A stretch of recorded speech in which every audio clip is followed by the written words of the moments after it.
नमस्कार, एस न्यूजमध्ये आपलं स्वागत। सविस्तर बातम्या पाहण्यापूर्वी पाहूयात ठळक घडामोडी। महाज्योतीकडील फेलोशिपसाठी सरकारकडे पैसे नसतील तर निवडणुकीत सरकारला हिसका दाखवू, ओबीसी जनमोर्चा संघटनेचा इशारा। तर कोल्हापुरातले विद्यार्थी म्हणाले, फेलोशिपची रक्कम घोटाळ्यांच्या रक्कमेपेक्षा कमीच।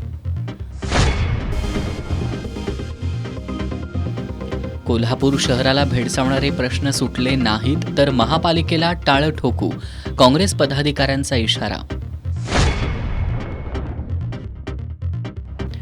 आंबवडे गावातील महिलांच्या एकीचा विजय, आज झालेल्या मतदानात बाटली आडवी झाली।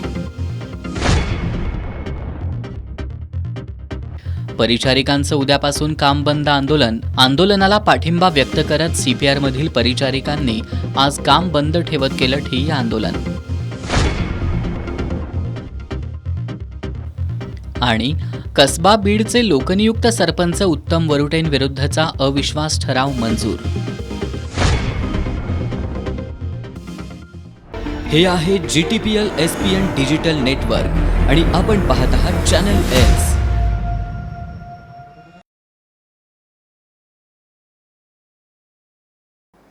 आता वळूयात सविस्तर बातम्यांकडे। महाज्योतीकडील विद्यार्थ्यांची 126 कोटी रुपयांची फेलोशिप देण्यासाठी सरकारकडे पैसे नाहीत अशी कबुली खुद्द सामाजिक न्यायमंत्री संजय शिरसाट यांनी विधान परिषदेत दिली आहे। यावर कोल्हापूरमधील विद्यार्थी आणि ओबीसी संघटना यांनी तीव्र नाराजी व्यक्त केली आहे। तुमच्या घोटाळ्यांपेक्षा ही रक्कम कितीतरी कमी आहे अशा तीव्र भावना विद्यार्थ्यांनी व्यक्त केल्यात। तर या विद्यार्थ्यांची फेलोशिप लवकर जमा केली नाही तर स्थानिक स्वराज्य संस्थांच्या निवडणुकीत हिसका दाखवू असा इशारा ओबीसी जनमोर्चा संघटनेच्या वतीनं देण्यात आलाय। अनुसूचित जाती जमातीसाठी बार्टी, मराठा समाजासाठी सारथी तर इतर मागासवर्गीयांसाठी महाज्योती संस्था काम करते। महाज्योतीकडून संशोधक विद्यार्थ्यांना फेलोशिप दिली जाते। 2023च्या नोंदणी दिनांकापासून संशोधक विद्यार्थ्यांना ही फेलोशिपच अद्याप मिळालेली नाही। फेलोशिपसाठी विद्यार्थ्यांनी अनेक वेळा आंदोलनं करत मुख्यमंत्री देवेंद्र फडणवीस यांना निवेदन देऊनही याची दखल घेण्यात आलेली नाही। त्यामुळे पावसाळी अधिवेशन सुरू असतानाच विद्यार्थ्यांनी आक्रमक पवित्रा घेत समुद्रात जलसमाधी घेण्याचा प्रयत्न केला। मात्र सरकारच्या वतीनं विद्यार्थ्यांचं हे आंदोलन दडपण्यात आलं। महाज्योती संशोधक विद्यार्थ्यांना फेलोशिप कधी देणार असा प्रश्न नागपूरचे शिक्षक आमदार सुधाकर आडबाले यांनी बुधवारी विधान परिषदेत उपस्थित केला। यावर उत्तर देताना सद्यस्थितीत सरकारकडे निधी उपलब्ध नसल्याची कबुली सामाजिक न्यायमंत्री संजय शिरसाट यांनी दिली आहे। यावर कोल्हापूरच्या महाज्योती संशोधक विद्यार्थ्यांनी आणि ओबीसी संघटनांनी तीव्र नाराजी व्यक्त केली आहे। बार्टी, सारथी, महाज्योती या 3 संस्थांना समान निधी देण्याचा शासन निर्णय असताना फक्त महाज्योती विद्यार्थ्यांसोबत असा भेदभाव का, असा सवाल विद्यार्थ्यांनी उपस्थित केलाय। फक्त महाज्योतीलाच निधी दिला जात नाही। 126 कोटीची आपल्याला आवश्यकता आहे PhDच्या मुलांसाठी 2023 बॅचसाठी, पण तो महाज्योतीलाच फक्त दिले। सारथीला मात्र तुम्ही देताय नोंदणी दिनांकापासून, त्यांच्या अकाउंटवर पैसेही आलेले आहेत, 8-8, 9-9, 10-10, 11-11 लाख रुपये आलेले आहेत। पण महाज्योतीच्या विद्यार्थ्यांचे फक्त 5 महिने 6 दिवसाचे ते 5 दिवसाचे पैसे आलेले आहेत। असं का? मग तुम्ही सरळ सरळ ओबीसींच्या विद्यार्थ्यांच्यावर अन्याय करताय का? आम्ही शिकलो नाही पाहिजे का? हा पण मुद्दा आहे। शासनाकडे इतर गोष्टींसाठी, जाहिरातींसाठी, कार्यक्रमासाठी पैसे आहेत, मात्र विद्यार्थ्यांच्या हक्काचे पैसे द्यायला नाहीत, ही लाजिरवाणी गोष्ट आहे। महायुती सरकारमधील आमदार, खासदार आणि मंत्र्यांच्या घोटाळ्यांपेक्षा आमचा 126 कोटी निधी कितीतरी कमी आहे, अशा शब्दात आयेशा अत्तार यांनी संताप व्यक्त केलाय। मागचे काही विद्यार्थी आहेत ते 21 आणि 22 वाले, त्यांचा मुद्दा याच्यात आंदोलनात पकडला जातोय आणि मग आम्ही देणारच नाही किंवा आम्ही निवडणुकीसाठी खुश केलं होतं, असं अजित पवारांचं एक वक्तव्य गेल्या 3 जुलैला आम्ही सगळ्यांनी पाहिलं। तर मी या तुमच्या चॅनलच्याद्वारे अजून एक गोष्ट सांगू इच्छिते की ते जे म्हणतायत आम्ही देणार नाही, तो मुद्दा 21 आणि 22 वाल्यांचा आहे। आमचा ऑलरेडी GR आहे आणि आमच्या GRची फक्त कार्यवाही करा आणि त्यावरती निर्णय घ्या। 126 कोटी तुमच्या एका कारखान्याचा सुद्धा मला वाटत नाही तेवढा टर्नओव्हर असेल, त्याच्यापेक्षा सुद्धा कमी आहे। तुम्ही एका ठिकाणी सारथीच्या कुठल्या गोष्टीच्या उद्घाटनाला गेला की तिथं सांगता सारथीला निधी कमी पडू देणार नाही, मग महाज्योतीला निधीच देणार नाही, ही काय पद्धत आहे? म्हणजे याच्यावर पण विचार. आणि आमचा OBC एकही मंत्री आमच्या बाजूनं नाही. जर त्यांना सत्ता मिळत असेल, त्यांना मंत्रिपद मिळत असेल, तर ते आमच्या बाजूनी कधीही उभे राहणार नाही. आणि आम्ही विद्यार्थी म्हणून, संशोधक विद्यार्थी म्हणून हे आंदोलन करून, मोर्चे करून आम्ही अक्षरशः कंटाळलेलो आहोत. तुमच्या चॅनलच्या माध्यमातून मला ही गोष्ट जर त्यांच्यापर्यंत पोहोचवत असेल तर आमची विनंती आहे की 126 कोटी तुमच्या घोटाळ्यांपेक्षा तरी नक्कीच कमी आहेत. तुम्ही प्लीज तरतूद करा याची. निवडणुकीपुरता दिसणाऱ्या OBC समाजाच्या मुलांना अशा पद्धतीनं वंचित ठेवणाऱ्या महायुती सरकारचा OBC जनमोर्चा संघटनेचे सरचिटणीस दिगंबर लोहार यांनी तीव्र शब्दात निषेध केला. येत्या स्थानिक स्वराज्य संस्थांच्या निवडणुकीत हिसका दाखवू असा इशारा त्यांनी दिलाय. एकीकडे महाराष्ट्राचे लाडके मुख्यमंत्री देवाभाऊ म्हणतात की BJPचा ओबीसी हा DNA आहे आणि ह्या DNA असणाऱ्या OBCलाच वाटाण्याच्या अक्षता लावले जातात, यासारखं दुर्दैव नाही.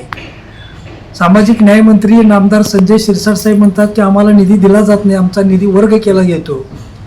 त्यामुळे मागासवर्गीयांना पूर्णपणे नुकसान करणारे हे सरकार आहे अशी आम्हाला शंका यायला लागलेली आहे. जर OBC विद्यार्थ्यांना हे शासन जर फेलोशिप देत नसेल महाराष्ट्रातल्या 900-950 विद्यार्थ्यांना, तर ही दुर्दैवाची गोष्ट आहे. निश्चितच हे सरकार OBCच्या मतावर निवडून आलेलं आहे, पण आगामी स्थानिक स्वराज्य संस्थांमध्ये जवळच आहे त्या निवडणुका, घोडा मैदान जवळ आहे. जर सरकारनं आमच्या OBC विद्यार्थ्यांना न्याय नाही दिला तर उद्याच्या स्थानिक स्वराज्य संस्थांमध्ये आम्ही यांना हिसका दाखवू आणि निश्चितच या सरकारला ते खूप महाग पडेल असा आम्ही इशारा देतो. याआधी मे महिन्यात सामाजिक न्याय विभागाचा निधी लाडकी बहीण योजनेसाठी वळवण्यात आल्याबद्दल मंत्री संजय शिरसाट यांनी नाराजी व्यक्त केली होती. आता खुद्द त्यांनीच निधीची तरतूद नसल्याची कबुली दिली आहे. त्यामुळे महायुती सरकारचा अनागोंदी कारभार चव्हाट्यावर आलाय. संशोधनासाठी निधी मिळत नसल्यानं विद्यार्थ्यांना याचा फटका बसतोय. त्यामुळे शासनानं सहानुभूतीपूर्वक विचार करून महाज्योतीच्या विद्यार्थ्यांची फेलोशिप जमा करणं गरजेचं आहे. मुंबई उच्च न्यायालयाचं खंडपीठ लवकरच कोल्हापुरात सुरू होणार असल्याची चर्चा सध्या सुरू आहे. मात्र याबाबत मुंबई उच्च न्यायालय आणि महाराष्ट्र शासनाकडून खंडपीठ कृती समितीला अधिकृत कोणतीही माहिती प्राप्त झाली नसल्याचं कोल्हापूर जिल्हा बार असोसिएशनचे अध्यक्ष आणि खंडपीठ कृती समितीचे निमंत्रक ॲडव्होकेट VR पाटील यांनी स्पष्ट केली आहे. या संदर्भात अधिकृत माहिती प्राप्त झाल्यानंतर पत्रकार बैठक घेऊन या संदर्भातील माहिती दिली जाईल असं ॲडव्होकेट पाटील यांनी सांगितलं. मुंबई उच्च न्यायालयाचं खंडपीठ कोल्हापुरात होणार अशा आशयाच्या बातम्या गेली 2-3 दिवस कोल्हापुरातील बऱ्याचशा वर्तमानपत्रात आणि न्यूज चॅनलच्या माध्यमातून प्रसिद्ध होत आहेत. प्रत्यक्ष बघितलं तर याबाबत अधिकृतरित्या महाराष्ट्र शासन किंवा मुंबई उच्च न्यायालय यांच्याकडून आमच्याकडे कुठलीही माहिती प्राप्त झालेली नाही. त्यामुळं या बातम्यांच्या बाबतीत कितपत तथ्य आहे या बाबतीत आम्हाला काही कोणतीही प्रतिक्रिया देता येणार नाही. आमच्याकडं ज्या वेळेला अधिकृतरित्या कोणतीही माहिती येईल त्यावेळेला सर्व पत्रकारांना बोलून पत्रकार परिषद घेऊन त्याची माहिती आम्ही जरूर देऊ. 7व्या वेतन आयोगातील वेतन त्रुटी आणि कंत्राटी भरतीच्या निषेधार्थ महाराष्ट्र राज्य परिचारिका संघटनेतर्फे उद्यापासून राज्यव्यापी काम बंद आंदोलन पुकारण्यात आले. या पार्श्वभूमीवर आज महाराष्ट्र राज्य परिचारिका संघटना कोल्हापूर शाखेच्या वतीनं छत्रपती प्रमिलाराजे सर्वोपचार रुग्णालयाच्या आवारात 1 दिवसीय काम बंद ठेवत ठिय्या आंदोलन करण्यात आलं. उद्याच्या राज्यव्यापी आंदोलनामुळे राज्यातील आरोग्य सेवा विस्कळीत होण्याची शक्यता आहे. अधिपरिचारिका, परिसेविका, पाठ्यनिर्देशिका या पदावरील कर्मचाऱ्यांच्या वेतन त्रुटी दूर कराव्यात. परिचारिकांची कंत्राटी भरती रद्द करून कायमस्वरूपी पदभरती सुरू करावी. यासह अन्य मागण्यांकडे लक्ष वेधण्यासाठी महाराष्ट्र राज्य परिचारिका संघटनेतर्फे आज 1 दिवसीय काम बंद आंदोलन करण्यात आलं. आज CPR आवारात परिचारिकांनी एकत्र येऊन आपल्या मागण्यांसाठी राज्य सरकारच्या विरोधात जोरदार घोषणाबाजी केली. या आंदोलनात कोल्हापूर शाखेचे कार्याध्यक्ष विराट चव्हाण, योगेश यादव, मनुजा रेणके, विमल कलकुटकी, पल्लवी रेणके, मानसी मुळे, दत्ता आयवळे, दीपक गुरव, राकेश ढाले, विनोद पवार यांच्यासह संघटनेचे पदाधिकारी आणि परिचारिका सहभागी झाल्या होत्या. दरम्यान संघटनेनं उद्यापासून राज्यव्यापी काम बंद आंदोलन पुकारण्याचा इशारा दिल्यानं राज्यातील आरोग्य सेवा विस्कळीत होण्याची शक्यता आहे. कोल्हापूर महानगरपालिकेच्या वतीनं बुधवारी शहरातून 7 टन वापरात नसलेल्या वस्तूंचं संकलन करण्यात आलं. यामध्ये घरातील कपडे, विद्युत साहित्य, कालबाह्य औषधं, लाकडी फर्निचर आदी वस्तू घंटागाड्या आणि टिप्परद्वारे संकलित करण्यात आल्या. कोल्हापूर महापालिकेच्या वतीनं वापरात नसलेल्या वस्तूंचं संकलन करण्याची मोहीम बुधवारी राबवण्यात आली. त्यानुसार घरातील कपडे, विद्युत साहित्य, कालबाह्य औषधं, लाकडी फर्निचर आदी 7 टन वस्तू घंटागाड्या आणि टिप्परद्वारे संकलित करण्यात आल्या. प्रत्येक महिन्याच्या दुसऱ्या बुधवारी ही मोहीम राबवली जाणार आहे. नागरिकांनी टाकाऊ वस्तू उघड्यावर किंवा रस्त्यावर न टाकता थेट प्रभागात येणाऱ्या घंटागाडीकडे टाकाव्यात, असं आवाहन आरोग्य विभाग आणि घनकचरा व्यवस्थापन विभागामार्फत करण्यात आलंय. करवीर तालुक्यातील उजळाईवाडीतील लमाण समाजाच्या झोपड्या काढण्यात आल्यात. या पार्श्वभूमीवर पर्यायी जागेची मागणी करत लमाण समाजाच्या वतीनं भारतीय दलित महासंघाच्या वतीनं जिल्हाधिकारी कार्यालयावर मोर्चा काढण्यात आला. करवीर तालुक्यातील उजळाईवाडीतील शिवपार्वती कॉलनीतील मोकळ्या जागेत लमाण समाजाच्या झोपड्या होत्या.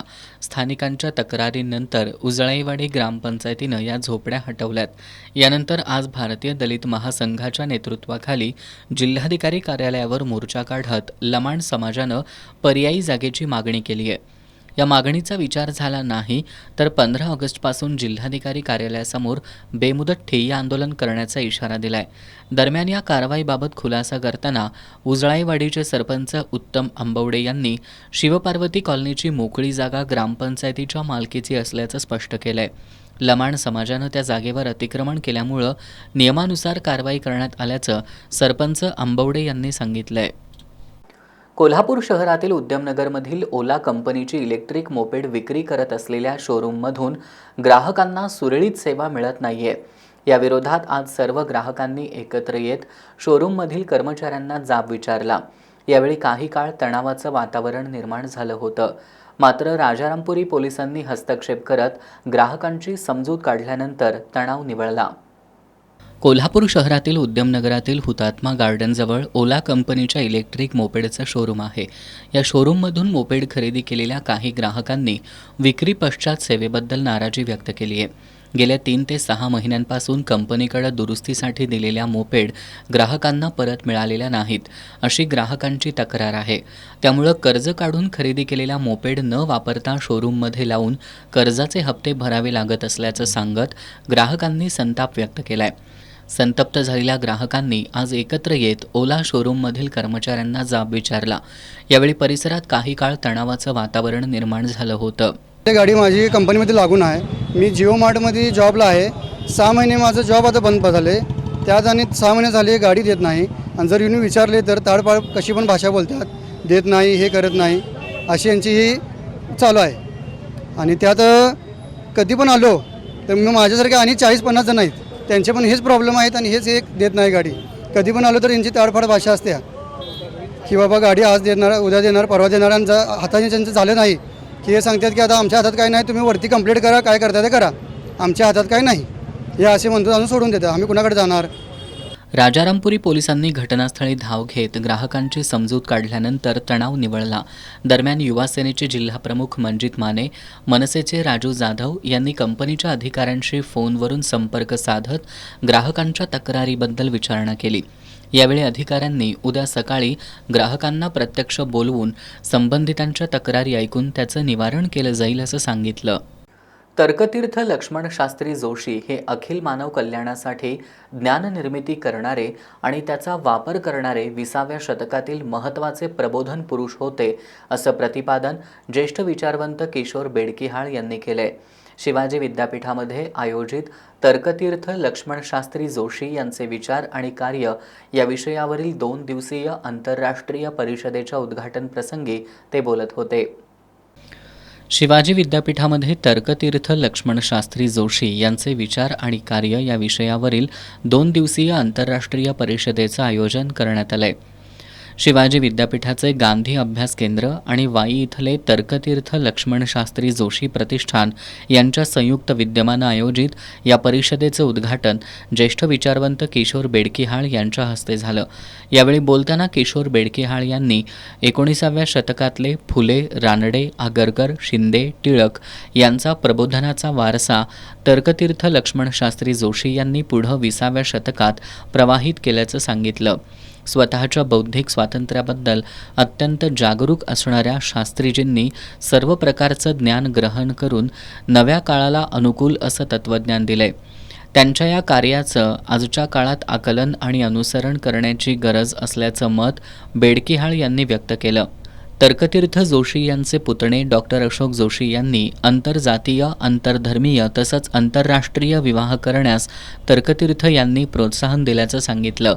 तर्कतीर्थ जोशी यांचे नातू डॉक्टर अशोक खंडकर यांनी आजोबांनी अस्पृश्यता निवारण, सनातनी रूढी परंपरा आणि कर्मकांडाला विरोध करत मोठं सामाजिक योगदान दिल्याचं सांगितलं. कुलगुरू डॉक्टर दिगंबर शिर्के यांनी तर्कतीर्थ यांचे अनेक पैलू उलगडले. यावेळी डॉक्टर सुनीलकुमार लवटे यांचा विशेष गौरव करण्यात आला. मराठी विश्वकोश आणि साहित्य आणि संस्कृती या 2 पुस्तकांचं कुलगुरू डॉक्टर शिर्के यांच्यासह मान्यवरांच्या हस्ते प्रकाशन करण्यात आलं.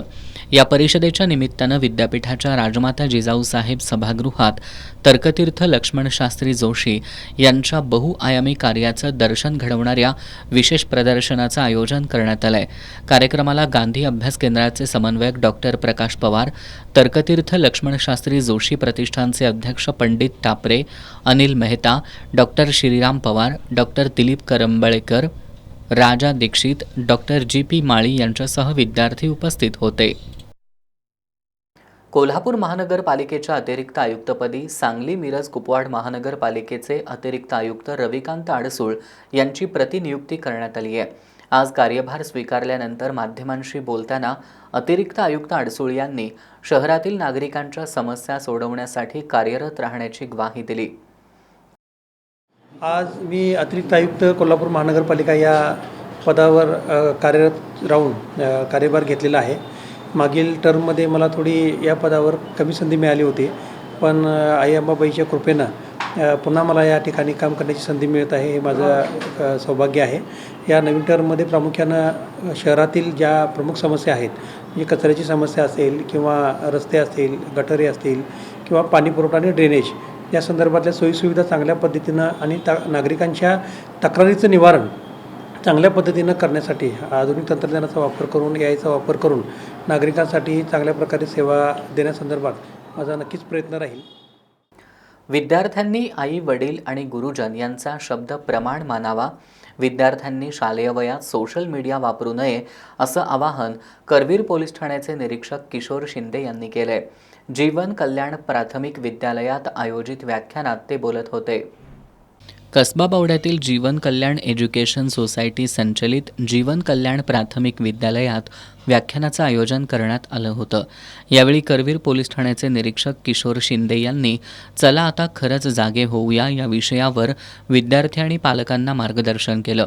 यावेळी बोलताना पोलीस निरीक्षक शिंदे यांनी विद्यार्थ्यांनी शालेय वयात सोशल मीडिया वापरू नये असा सल्ला दिला. विद्यार्थ्यांनी ध्येय निश्चित करून प्रयत्नांची पराकाष्ठा करावी. तसेच विद्यार्थ्यांनी आई, वडील आणि गुरुजन यांचा शब्द प्रमाण मानावा असं आवाहन शिंदे यांनी केलं. संस्था प्रतिनिधी गोरख वातकर यांनी विद्यार्थी आणि पालकांना समुपदेशनाची गरज असल्याचं सांगितलं. यावेळी मंथन सामान्य ज्ञान परीक्षेत राज्यात 2री आलेली मधुरा मारुती शिंदे आणि 4था आलेला ओजस सुदीप पाटील टाटा कंपनीमार्फत आयोजित आत्मनिर्भर भारत या विषयावरील निबंध स्पर्धेतील विजेते स्वरांजली चोपडे, पूर्वा करंबे, मंथन भोसले यांचा सत्कार करण्यात आला.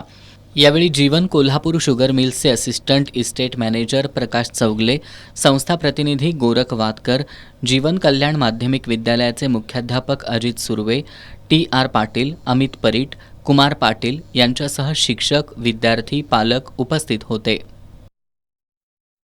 आदमापुरातील किशोरवयीन कुस्तीपटू पवनकुमार पाटील यानं सामाजिक भान जपत आपला वाढदिवस साजरा केला. त्यानं गेल्या काही महिन्यात विविध कुस्त्यांमधून मिळालेली संपूर्ण बक्षिसाची रक्कम आणि वाढदिवसासाठी मिळालेला निधी गावातील एका मयत तरुणाच्या मुलाच्या शिक्षणासाठी दिलाय. त्याच्या या उपक्रमाचं सर्वत्र कौतुक होत आहे. मुदाळमधल्या प.बा. पाटील विद्यालयात 8वीमध्ये शिकणारा पवनकुमार पाटील हा किशोरवयीन मल्ल चटकदार कुस्त्यांसाठी प्रसिद्ध आहे. आजोबा बाळूमामा भक्त कुंडलिक पाटील, वडील उद्योजक विकास पाटील यांच्या पाठबळावर पवनकुमार कुस्तीची मैदानं गाजवतोय. पवनकुमार जीवतोड मेहनत करत कुस्त्या जिंकतोय. कुस्त्या जिंकल्यानंतर त्याला मिळणारी बक्षिसाची रक्कम तो समाजासाठीच खर्च करतोय. यावर्षी सुद्धा पवनकुमारनं आपल्या वाढदिवसानिमित्त समाज ऋणातून उतराई होण्याचा प्रयत्न केला.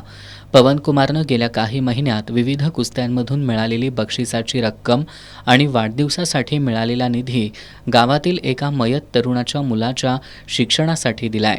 ही रक्कम सरपंच विजयराव गुरव आणि सदस्यांच्या उपस्थितीत संबंधित कुटुंबाकडे सुपूर्द करण्यात आली. पवनकुमार पाटीलच्या या संवेदनशीलतेचं सर्वत्र कौतुक होतंय. पवनकुमारनं गारगोटी, कुरणी, म्हसवे, सरवडे, कोनवडे आदी ठिकाणी कुस्त्या जिंकून मिळवलेली रक्कम वडिलांचं छत्र हरपलेल्या मुलांच्या शिक्षणासाठी देत समाजासमोर आदर्श घालून दिलाय. या उपक्रमाबद्दल पवनकुमारसह शालेय वयातच त्याच्यामध्ये समाजभान निर्माण करणारे त्याचे आई-वडील तसंच सर्व कुटुंबीय, शिक्षक, प्रशिक्षक सुखदेव येरुडकर, दादासाहेब लवटे, सागर देसाई, दयानंद खतकर यांचं सुद्धा विशेष कौतुक होतंय. कोल्हापूर शहरासह जिल्ह्यातील 9 शाळांमधील सुमारे 200 गरजू विद्यार्थ्यांना शालेय साहित्याचं नुकतंच वाटप करण्यात आलं. परशुराम चषक क्रिकेट स्पर्धा कमिटी, ब्राह्मण सभा करवीर, मंगलधाम आणि लायन्स क्लब यांच्या संयुक्त विद्यमानं हा उपक्रम राबवण्यात आला.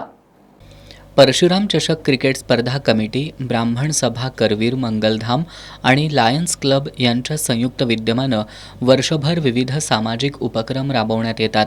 दरवर्षीप्रमाणे याही वर्षी कोल्हापूर शहरासह ग्रामीण भागातील गोरगरीब गरजू विद्यार्थ्यांना शालेय साहित्याचं वाटप करण्यात आलं.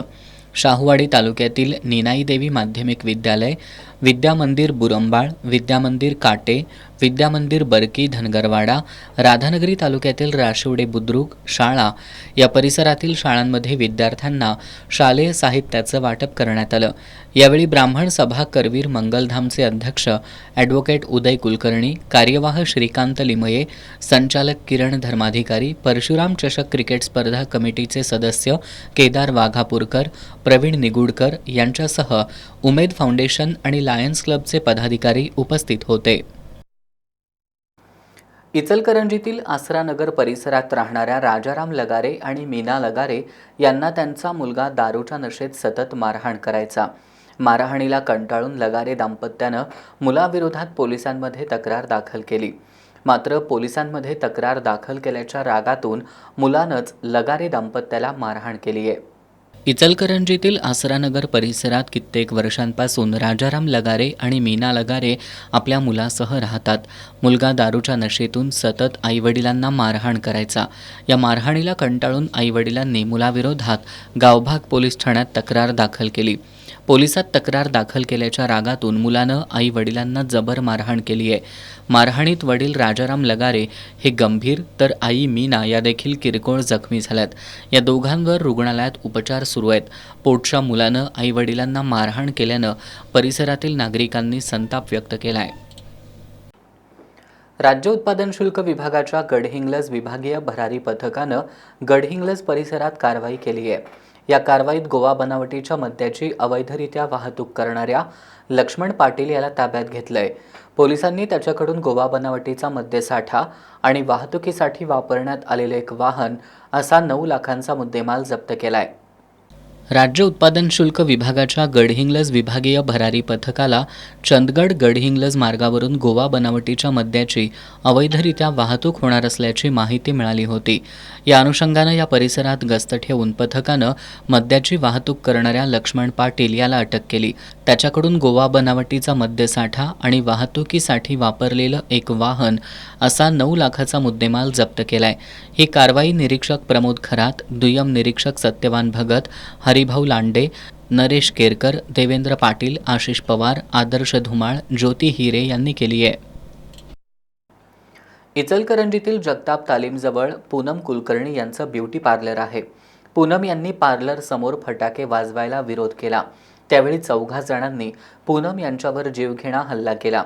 या प्रकरणी पोलिसांनी अटक केलेल्या यश भिसे आणि रोहित असाल या दोघांना 3 दिवसांची न्यायालयीन कोठडी सुनावण्यात आली आहे. इचलकरंजीतील गावभाग परिसरातील जगताप तालीम मंडळाजवळ राहणाऱ्या पूनम कुलकर्णी या लेडीज ब्युटी पार्लरचा व्यवसाय करतात. बुधवारी सायंकाळच्या सुमाराला पार्लरच्या दारात 4 फटाके वाजवले. पूनम कुलकर्णींनी त्रास होत असल्यामुळं पार्लर बाहेर फटाके वाजवू नका असं सांगितल्यावर फटाके वाजवणाऱ्या तरुणांनी त्यांच्याशी वाद घातला. या वादातून 4 जणांनी पूनम यांच्यावर जीवघेणा हल्ला करत त्यांना जखमी केलं. या प्रकरणी गावभाग पोलीस ठाण्यात 4 विरोधात गुन्हा दाखल झालाय. पोलिसांनी या प्रकरणी यश भिसे आणि रोहित असाल या दोघांना अटक करत न्यायालयात हजर केलं. न्यायालयानं त्यांना 3 दिवसांची पोलीस कोठडी सुनावली आहे. गावभाग पोलीस ठाण्याच्या सहाय्यक पोलीस निरीक्षक पूनम माने या प्रकरणी अधिक तपास करतायत. मुरगुडमध्ये मंडलिक गटाच्या वतीनं आयोजित स्नेहमेळाव्यात स्वर्गीय खासदार सदाशिवराव मंडलिक यांच्या राजकीय प्रवासात साथ देणाऱ्या शहरातील जवळपास 100 ज्येष्ठ कार्यकर्त्यांचा सत्कार करण्यात आला. यावेळी उपस्थित कार्यकर्त्यांनी जुन्या आठवणींना उजाळा देत दिवंगत खासदार मंडलिक यांचं कार्य अधोरेखित केलं. मुरगुड इथं मंडलिक गटाच्या वतीनं स्नेहमेळावा आयोजित करण्यात आला होता. या मेळाव्यात स्वर्गीय खासदार सदाशिवराव मंडलिक यांच्या राजकीय प्रवासात साथ देणाऱ्या शहरातील जवळपास 100 ज्येष्ठ कार्यकर्त्यांचा सत्कार करण्यात आला. यावेळी उपस्थित कार्यकर्त्यांनी मंडलिक यांचं कार्य अधोरेखित करत जुन्या आठवणींना उजाळा दिला.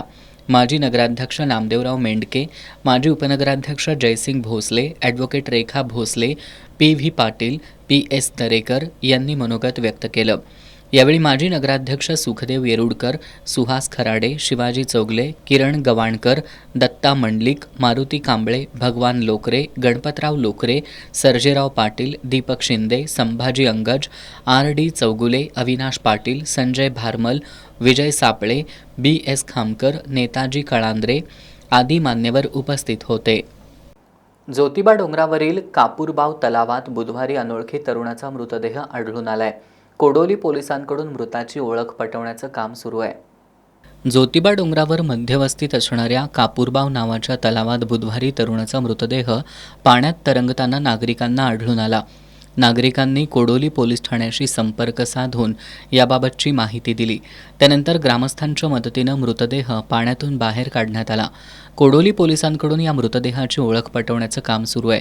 काही महिन्यांपूर्वी ज्योतिबा डोंगराच्या पायथ्याशी पुरुषाचा मृतदेह तोंड आणि हात दोरीनं बांधलेल्या अवस्थेत आढळून आला होता. पोलिसांनी तपास केल्यानंतर त्याचा खून करून तो मृतदेह त्या ठिकाणी टाकण्यात आला असल्याचं समोर आलं होतं. राधानगरी तालुक्यातील 3ही धरणांच्या पाणलोट क्षेत्रात पावसाची उघडीप आहे. 20 मेपासून झालेल्या पावसामुळे 3ही धरणातील पाणीसाठ्यात वाढ झाली आहे.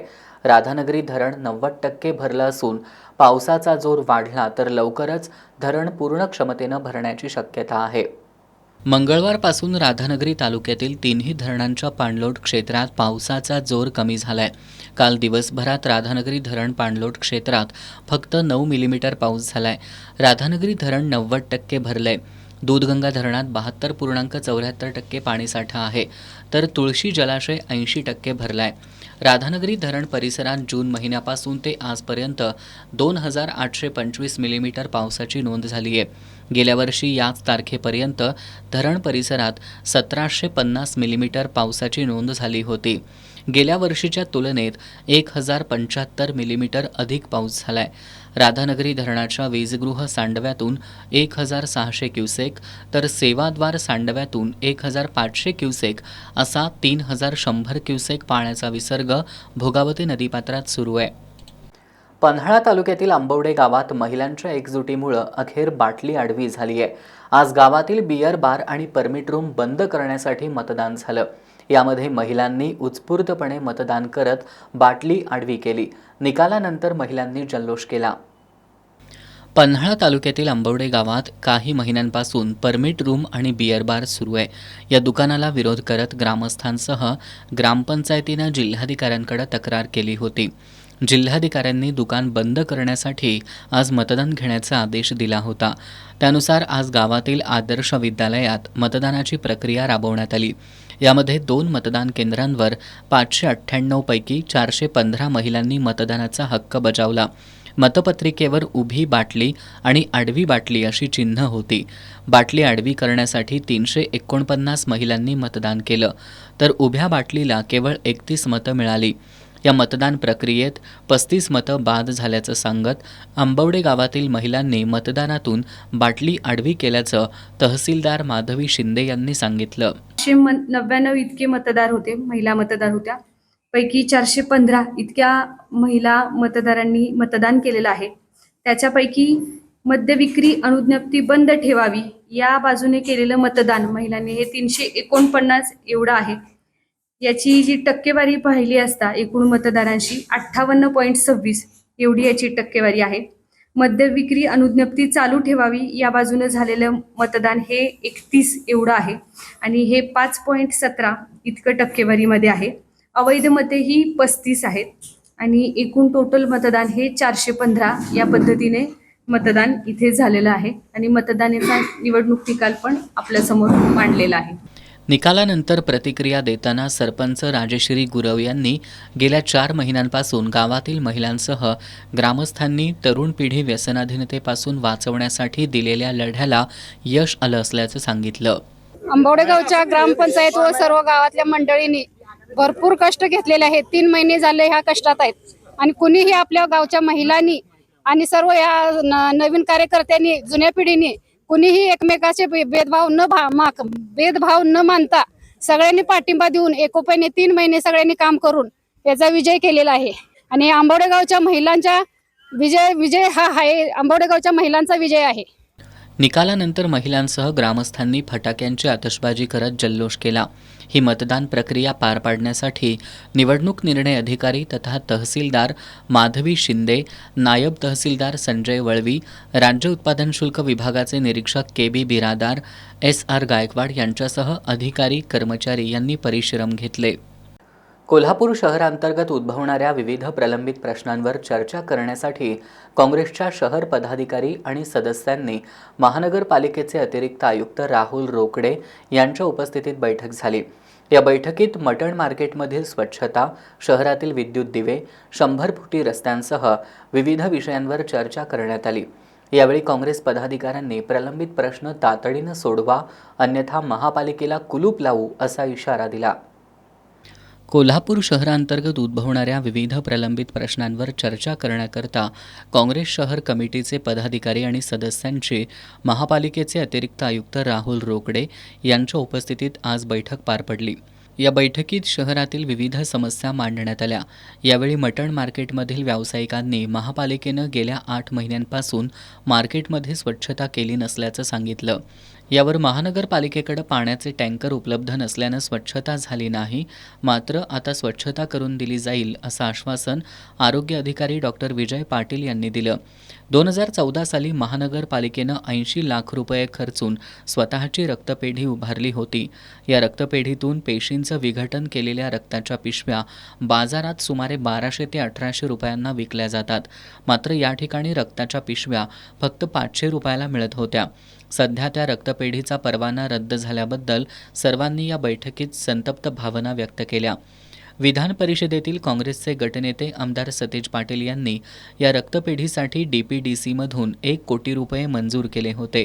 त्यातील 35 लाखांचा निधी परत का गेला असा संतप्त सवाल विचारत काँग्रेस पदाधिकाऱ्यांनी आरोग्य अधिकारी डॉक्टर प्रकाश पावरा यांना सर्वांनी धारेवर धरलं. या कामात हलगर्जीपणा केलेल्या सर्व अधिकाऱ्यांना तात्काळ निलंबित करा अशी मागणी काँग्रेसचे शहराध्यक्ष सचिन चव्हाण यांनी दिली. या रक्तपेढीसाठी काँग्रेस पक्ष लागेल तो निधी द्यायला तयार आहे. त्यामुळे 15 ऑगस्टपूर्वी ही रक्तपेढी सुरू करा अशा सूचना चव्हाण यांनी दिल्या. दरम्यान या रक्तपेढीच्या इमारतीची जागा काही लोक आपल्या घशात घालतायत, त्यांना अधिकारीही सामील असल्याचा आरोप माजी उपमहापौर भूपाल शेटे यांनी केलाय. यावर आरोग्य अधिकारी पावरा यांनी रक्तपेढीसाठी 35 लाखांचा निधी मंजूर केला असून टेंडर काढून लवकरात लवकर रक्तपेढी सुरू करणार असल्याचं सांगितलं. शहरातील म्युझिकल पोल, हेरिटेज पद्धतीचे पथदिवे, LED यासह सुमारे 1700 पथदिवे बंद आहेत. यामुळे शहरात चोरी, मारामारी, खून अशा घटना घडत आहेत. यावर कोणती उपाययोजना केली असा प्रश्न या बैठकीत विचारण्यात आला. गेल्या आठवड्यात 500 रेयॉन कंपनीचे दिवे बदलले असून या महिन्यात आणखी 500 दिवे बदलणार असल्याचं महापालिकेच्या विद्युत विभागाच्या अमित दळवी यांनी सांगितलं. यानंतर महापालिकेअंतर्गत सुरू असलेल्या राज्यस्तरीय नगरोत्थान योजनेतील 100 कोटी रुपये निधीतील रस्त्यांच्या कामाचा आढावा घेण्यात आला. शहर अभियंता रमेश मस्कर यांनी 100 कोटींच्या रस्त्यांसाठी राज्य सरकारकडून 23 कोटी 41 लाखाचा निधी महापालिकेला प्राप्त झाल्याचं सांगितलं. शहरातील 16 रस्त्यांपैकी 4 रस्त्यांची कामं अद्याप सुरू झाली नसून उर्वरित रस्त्यांची बहुतांश कामं झाल्याचं मस्कर यांनी सांगितलं.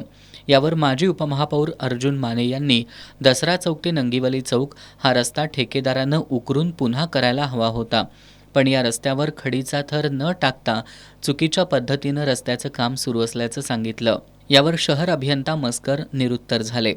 माजी उपमहापौर भूपाल शेटे यांनी 100 कोटी निधीतील रस्त्यांचा थर्ड पार्टी इन्स्पेक्शन केलेल्या कंपनीवर कारवाई करावी, त्यांना कारणे दाखवा नोटीस का दिली नाही असा सवाल उपस्थित केला. आयुक्त के मंजुलक्ष्मी या छोट्या मोठ्या संघटनांच्या मीटिंगला हजर राहतात, मात्र काँग्रेस पक्षाच्या बैठकीला जाणीवपूर्वक गैरहजर राहतात. तसंच आमदार सतेज पाटील यांना दोष देण्यासाठी मुद्दामहून थेट पाईपलाईनच्या कामामध्ये व्यत्यय आणला जातोय असा आरोप काँग्रेसच्या सर्व पदाधिकाऱ्यांनी केला. प्रलंबित कामं तातडीनं पूर्ण झाली नाहीत तर महापालिकेला कुलूप लावू असा इशारा पदाधिकाऱ्यांनी दिला. या बैठकीला काँग्रेसचे शहराध्यक्ष सचिन चव्हाण, माजी उपमहापौर भूपाल शेटे, अर्जुन माने, संजय मोहिते, माजी नगरसेवक प्रतापसिंह जाधव, दुर्वास कदम, डॉक्टर संदीप नेजदार, सुभाष बुचडे, राजाराम गायकवाड, श्रावण फडतारे, सागर येवलुजे, ईश्वर परमार, रियाद सुभेदार, इंद्रजित बोंद्रे, सागर तहसीलदार, जय पटकारे, अनुप पाटील, धीरज पाटील आदी उपस्थित होते. करवीर तालुक्यातील कसबाबीड ग्रामपंचायतीचे लोकनियुक्त सरपंच उत्तम वरुटे यांच्या विरुद्धचा अविश्वास ठराव मंजूर झाल्यानं वरुटे यांना सरपंच पदावरून पायउतार व्हावं लागणार आहे. आज झालेल्या विशेष ग्रामसभेत 328 मतांनी वरुटेंविरुद्धचा ठराव मंजूर झाला. करवीर तालुक्यातील कसबा बीडमधील लोकनियुक्त सरपंच उत्तम वरुटे यांच्या विरोधात 10 सदस्यांनी अविश्वास ठराव दाखल केला होता. यानुसार आज विशेष ग्रामसभा बोलवण्यात आली होती. या ग्रामसभेत 8 ते 10 वेळेत मतदारांची नोंदणी करण्यात आली, तर 11 ते 4 या वेळेत मतदान पार पडलं. यावेळी 6 वॉर्डमध्ये ठरावाच्या बाजूनं 0 आणि ठरावाच्या विरुद्ध त्रिकोण या चिन्हांच्या आधारे मतदान घेण्यात आलं. सायंकाळी 4 नंतर मतमोजणीला सुरुवात झाली. नोंदणी केलेल्या 1834 मतदारांपैकी 1809 मतदारांनी मतदानाचा हक्क बजावला. यामध्ये अविश्वास ठरावाच्या बाजूनं 1041 आणि ठरावाच्या विरुद्ध 713 जणांनी मतदान केलं. 55 मतं बाद ठरली. अखेर 328 मतांनी अविश्वास ठराव मंजूर करण्यात आला. निवडणूक अधिकारी म्हणून गटविकास अधिकारी डॉक्टर संदीप भंडारे यांनी काम पाहिलं. करवीर पोलीस प्रशासनाकडून करवीरचे पोलीस निरीक्षक किशोर शिंदे, उपनिरीक्षक विनायक सपाटे, गोपनीय अविनाश पवार, कसबा बीडचे पोलीस पाटील पंढरीनाथ तहसीलदार यांनी बंदोबस्त ठेवला. करवीर निवासिनी अंबाबाई मंदिरातील दानपेट्यांची पश्चिम महाराष्ट्र देवस्थान व्यवस्थापन समितीकडून नियमितपणे मोजदाद केली जाते. त्यानुसार बुधवारपासून मोजदाद सुरू करण्यात आली आहे. बुधवारी पहिल्या दिवशी महाकाली चौकातील दानपेटीची मोजदाद करण्यात आली असून अजून 3 दिवस मोजदाद चालेल असं देवस्थान समितीचे सचिव शिवराज नाईकवाडे यांनी सांगितलंय. देवस्थान व्यवस्थापन समिती पश्चिम महाराष्ट्र अंतर्गत या महालक्ष्मी अंबाबाई मंदिरातील दानपेटी मोजणीचं काम नियमितपणे सुरू असतं. कालपासून हे काम सुरू झालेलं आहे. काल पहिल्या दिवशी महाकाली चौकातील पेटी 19,94,000च्या आसपास दान आढळून आलं. त्याचबरोबर आतील मुख्य पेट्यांचं आज मोजदाद सुरू आहे. अजून 2 ते 3 दिवस ही मोजदाद सुरू राहील आणि भाविकांनी ह्या काळात चांगल्या पद्धतीनं अंबाबाईसाठी दानधर्म केल्याचं दिसून येते. येत्या 3 दिवसात आपल्याला हे अजून काम सुरू राहणार आहे. आणि ज्या पद्धतीनं मंदिराच्या इतर विकास कामासाठी आपल्याला निधी उपलब्ध होतो आहे तसा ह्या दानपेटीतून निधीसुद्धा त्यामध्ये आपण समावेश करून घेत असतो. आळते इथल्या डॉक्टर रफिक मुजावर यांच्या बंगल्यात चोरी होऊन 24 तास उलटतायत. तोच हातकणंगले पेठवडगाव रोडवरील खरात मळ्यातील अमोल बाळासो खरात यांच्या घरातील तिजोरी उचकटून 2 तोळे सोन्याचे दागिने अज्ञात चोरट्यांनी लंपास केलेत. यामुळं मळे भागामध्ये राहणाऱ्या लोकांमध्ये भीतीचं वातावरण पसरलंय. हातकणंगले तालुक्यातील आळते गावात हातकणंगले ते पेठवडगाव रोडवरील डॉक्टर रफिक मुजावर यांच्या बंगल्यात बुधवारी 16 जुलै रोजी दिवसाढवळ्या चोरी झाली आहे. या घटनेला 24 तास उलटतायत. तोपर्यंत याच मार्गावरील चौगुले स्टॉप इथल्या संजय भूपाल चौगुले यांच्या बंद घराचं कुलूप तोडून तिजोरी उचकटली. इथं चोरट्यांच्या हाताला काहीच ऐवज लागला नाही. त्यामुळे याच ठिकाणापासून 1 मैल अंतरावर असलेल्या खरात मळ्यातील अमोल बाळासो खरात यांच्या घरी चोरट्यांनी 2 तोळ्याच्या दागिन्यांवर डल्ला मारलाय. डॉक्टर मुजावर यांच्या घरातील चोरीचा कोणताच मागमूस अजूनही लागलेला नसतानाच परिसरात पुन्हा चोरी झाल्यानं मळे भाग परिसरात राहणाऱ्या लोकांमध्ये भीतीचं वातावरण निर्माण झालंय. 24 तासांमध्ये 2 चोरीच्या घटना घडल्यानं हातकणंगले पोलिसांसमोर चोरट्यांनी आव्हान निर्माण केलंय. शेवटी पुन्हा एक नजर आजच्या ठळक घडामोडींवर. महाज्योतीकडील फेलोशिपसाठी सरकारकडे पैसे नसतील तर निवडणुकीत सरकारला हिसका दाखवू, ओबीसी जनमोर्चा संघटनेचा इशारा. तर कोल्हापुरातले विद्यार्थी म्हणाले फेलोशिपची रक्कम घोटाळ्यांच्या रक्कमेपेक्षा कमीच. कोल्हापूर शहराला भेडसावणारे प्रश्न सुटले नाहीत तर महापालिकेला टाळं ठोकू, काँग्रेस पदाधिकाऱ्यांचा इशारा. आंबवडे गावातील महिलांच्या एकीचा विजय. आज झालेल्या मतदानात बाटली आडवी झाली. परिचारिकांचं उद्यापासून काम बंद आंदोलन. आंदोलनाला पाठिंबा व्यक्त करत सीपीआरमधील परिचारिकांनी आज काम बंद ठेवत केलं ठिय्या आंदोलन. आणि कसबा बीडचे लोकनियुक्त सरपंच उत्तम वरुटेंविरुद्धचा अविश्वास ठराव मंजूर. बातम्यांच्या ताज्या अपडेट्ससाठी एस न्यूज कोल्हापूर या आमच्या वेबसाईटला भेट द्या. त्याचबरोबर एस न्यूज कोल्हापूर हे यूट्यूब चॅनल सबस्क्राईब करा. याबरोबरच आजचं बातमीपत्र संपलं. नमस्कार.